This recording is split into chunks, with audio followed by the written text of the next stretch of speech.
The destroyer of death. Remember the destroyer of desires. The order of our beloved Habib sallallahu alayhi wasallam is to remember death as much as one possibly can. Why is this important? Because when any one of you remembers death, he remembers the reality of this world and how short his life is. The remembrance of death puts things in perspective. In fact, it's titled as, he says, sallallahu alaihi wasallam, he says to remember the destroyer of desires. Because any one of us living in this world, it is very natural to get caught up. You know, you're working, you're going, you're coming, you're buying, you're selling. And it's very, very easy to get caught up in this world. Natural. Wherever you go nowadays, especially living in the West, a simple journey from here to your work, or from here to your house, there is da'wah wherever you go. You turn the radio on, it's calling you to something. As you're driving, every bus stop you drive past, or there's a billboard, there's a poster of something. It's calling you towards something. Da'wah is happening 24 hours of the day. You sit with your friends, there's da'wah. They're calling you to something. And in most cases, they're calling us to dunya and not to Allah. And when was the last time you were driving and you looked at a billboard or you looked at a bus stop and he told you, hey, remember Allah? It's either calling you to a product, calling you to a car, calling you to a home loan, calling you to something to keep you busy, something to keep you occupied. So very naturally, living in this world, the human being, he gets caught up. And when you do not remember death, what happens? We start to live the life that Allah subhanahu wa ta'ala doesn't want us to live. But when you remember death, and the Prophet of Allah says, increase in the remembrance of death, it keeps the person in check. It keeps the person in line. Sometimes, and this happens to everyone, myself included, sometimes you might go through a stage where, you start thinking, I want to buy a car, I want to refurnish my home, I would like to do some renovations on the house. I want to do this, I want to do that, I want to do this, I want to do that. Your heart gets carried away. Very natural. But when you remember death, you take a step back and you think, hang on. Are these things that I want to do, are they really important to me? Do I really need this in my life right now? So the remembrance of death is very important for a believer. And my brothers, it's very important for those fathers to have this conversation on a regular basis with your children. Many of us are thinking, but he's a little kid, he's too young for this. You'll be surprised what it does.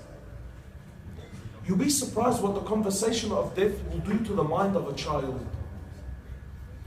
You'll be surprised what a quick visit into the cemetery does to the mind of a child. Just go there and let him ask you questions. You don't need to say anything. You let him ask questions. And you answer to the best of your ability whatever he asks.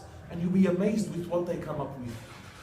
I took my daughter, she's 6, and my son, who was 4 at the time, right? And I took my younger daughter, she was maybe, 3 or 2 or 2.5. And the questions they started asking were just mind-boggling. So the remembrance of death is important, my brothers and sisters. Wallahi, you have no idea how small and how short your time in this world is. I came back from Hajj, I'm starting to feel like a broken record. I came back from Hajj on Saturday night. From Saturday night until today, there has been a death every single day. Every single day. For those of you that know, there's brother, he was at Hajj with me, Ahmed Dabbusi. His son died 6 years old. 6 years old in Lebanon. He was in Hajj, he finished his Hajj, him and his wife. They were going back to Lebanon to grab their kids and their family and come back to Australia. He went there, a few days later, his 6-year-old child died. My uncle the other day, 60 years old, had cancer, he died. Young brother Bakr, 33 years old in Wollongong, died 2 days ago. Brother died yesterday, Jamil, for those of you that don't know him, he only lives here in Green Acre. Died of cancer yesterday, about 30 years old. It's so apparent, it's so real, it's around us. But still the sickness in the heart. Why? Because we very little do we talk about death. The sickness, you know what's amazing? You ask any Muslim, practicing Muslim, far Muslim, doesn't matter. Ask any Muslim around the world, brother, sister, can you die at any moment? What is the natural thing on the tongue? Of course. What are you saying, brother? Of course we can die at any minute. But I want to ask you sincerely, are you living the life of someone that can die at any moment? By Allah, you just prayed Maghrib. Can anyone remember what the Imam read in the Salah? Did you have the khushu' that you feel is required to have an accepted Salah? Sincerely, let's be real. Because these are my own problems too. I'm not any different. I'm not any different. Sicknesses are in my own heart. Did you pray this Maghrib like it was going to be your last? You know, one of the scholars made a very interesting statement. He said, imagine you woke up today, imagine this morning when you woke up. He said, imagine you woke up this morning and the only thing you had is whatever you thanked Allah for yesterday. What did you thank Allah for yesterday? Who here thanked Allah for the ni'mah of Iman? Who thanked Him for the ni'mah of Tawheed? Who thanked Him for the ni'mah of His health, His well-being, His family, His children, the money that Allah has given you, the home that Allah has given you? My brothers, we are living a life of so negligent. And many of us have this disease that's called طول الأمل. What are you talking about, man? Yeah, I know some brothers die of cancer. This is accidental. But me, look at me, man. I'm 31. I'm fit. I'm healthy. I can walk. I can talk. I feel excellent. Death isn't coming to me. What makes you so sure?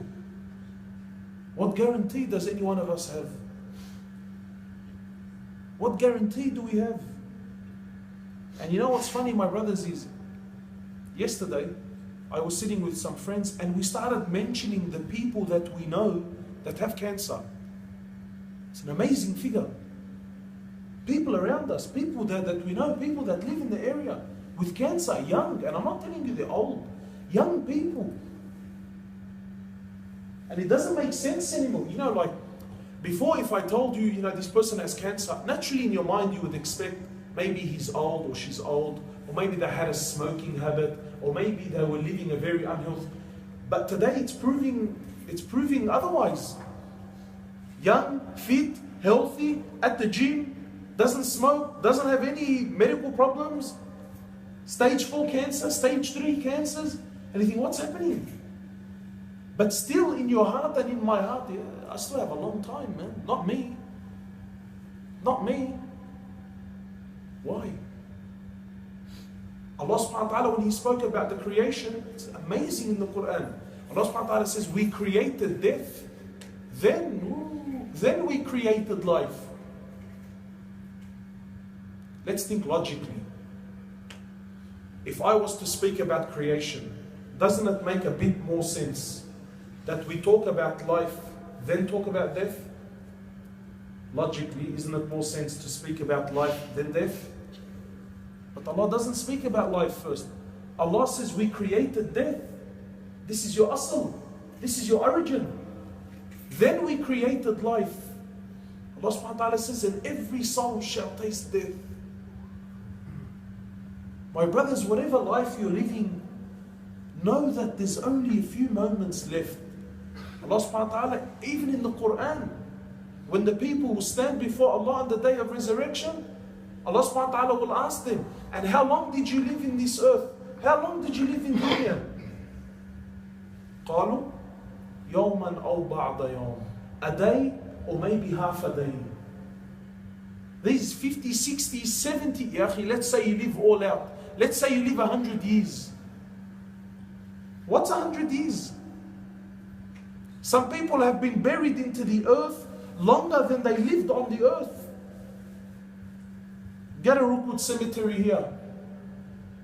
Buried in 1816, 1850, 1890. Look at his life. Died at 67 years old. He's been in the ground longer than he was on the ground. Imagine you're 50, 60 years. Now compare that to whatever. Let's say, whatever, who knows? Let's say there's another 500 years before the day of resurrection. Let's just say. What's your 60 years in comparison to this 500? What's this 500 compared to the 50,000 years, the day of resurrection, Yawm al-Qiyamah, one day, 50,000 years long. Where's your 50, 60, 100 years now? It's lost. Wallahi, it's so insignificant, it's so trivial, it's so small. My brothers, don't be fooled.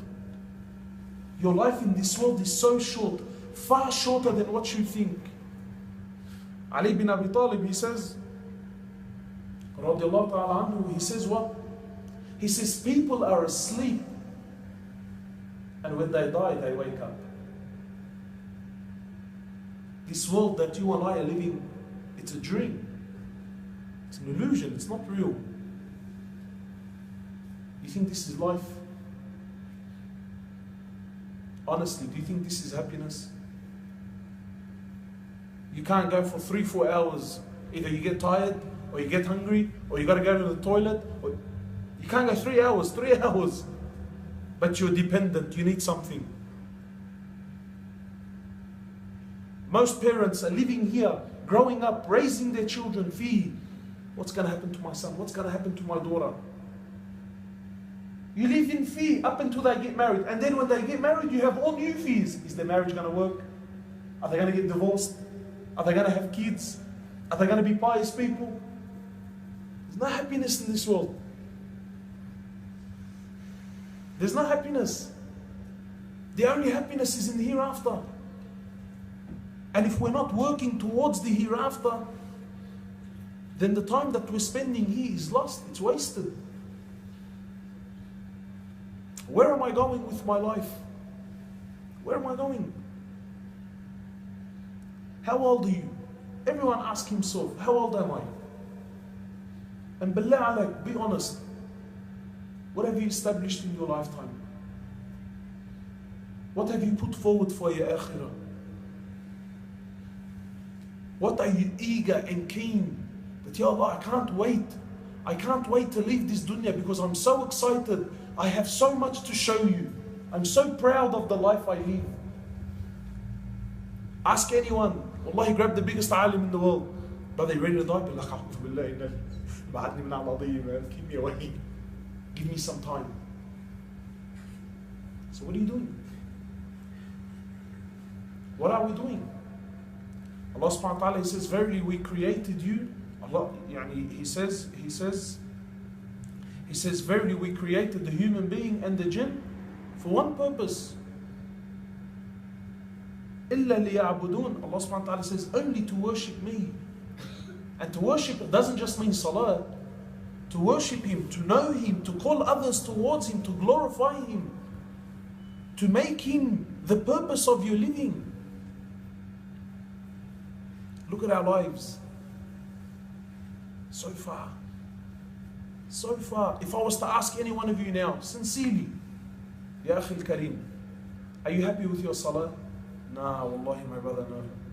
So what are you doing to fix it? You've been praying for 10 years, 15 years you've been praying.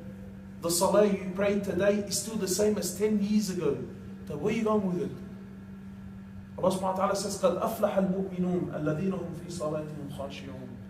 Allah subhanahu wa ta'ala says, successful are those believers, not the Muslims. Successful are those believers whom in their salah they possess khushu', concentration, devotion, contemplation. You and I, still, I'll speak about myself so no one gets upset. And as soon as I say Allahu Akbar, I start thinking about girlfriends from 15 years ago. I start quoting jobs. I'm crunching numbers. Where is my mom and where is my wife and what did she cook and what? I think about anything and everything except Allah. But please, you be honest. We're brothers and we're having a genuine discussion. Be honest with me. I'm a tough boy, I can take it, inshallah. If I die with this heart and this quality of salah, do you think I'm deserving of Jannah? You be real with me. If I die with this quality of salah, do you think I deserve Jannah? Ask anyone, Ya akhi, are you happy with your quality of Quran? Everyone gets shy and we start, it's like a turtle, he goes back in his shell. Ya Allah, don't point the finger at. You have Quran and I was with my family, between my father and my uncles. They're all over 50. All of them are over 50. And still till today, these are Arabs that came from Lebanon and still to today, they're leading salah. Sirat al-lazina an'amta alayhim.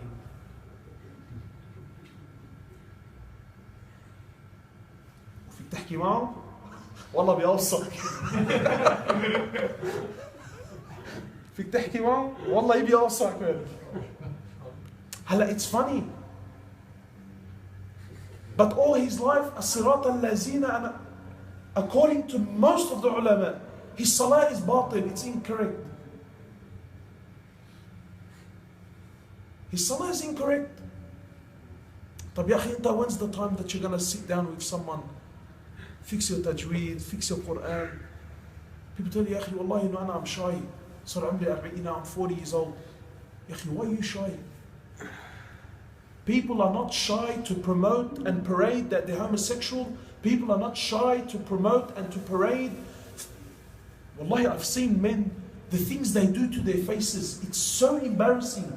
Yet he walks the street and he's so proud and he's so happy. Yeah? The way people dress, the way, the colors, men, grown men, wearing pink. I don't understand. I've been told it's fashion. Allahu Alam. But a grown man is happy to wear pink and he'll promote it. But you're shy to stand or to sit in front of someone and tell him, hey, teach me the book of Allah.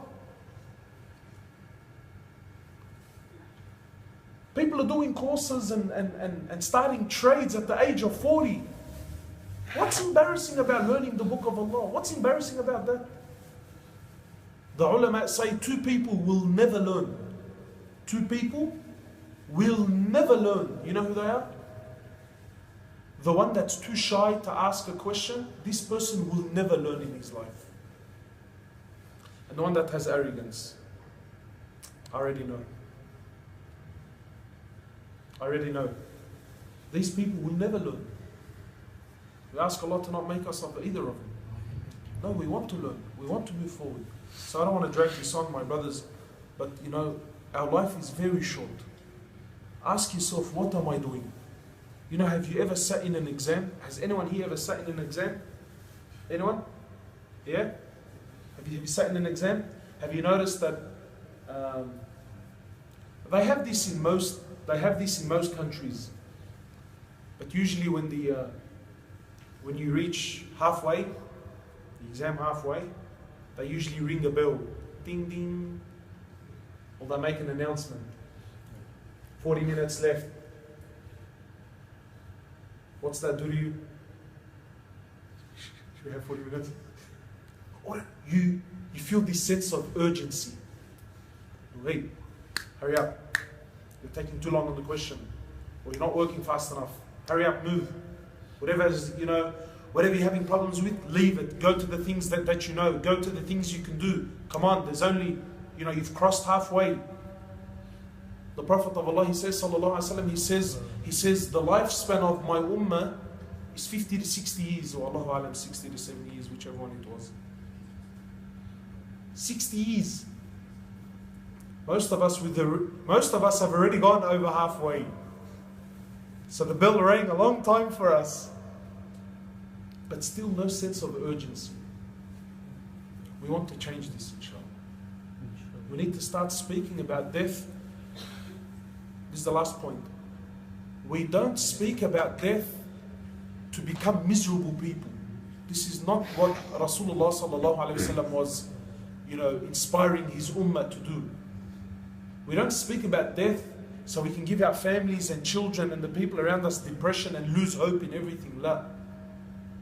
Rather, we speak about death to inspire the person to stay on track and don't get caught up with unnecessary things.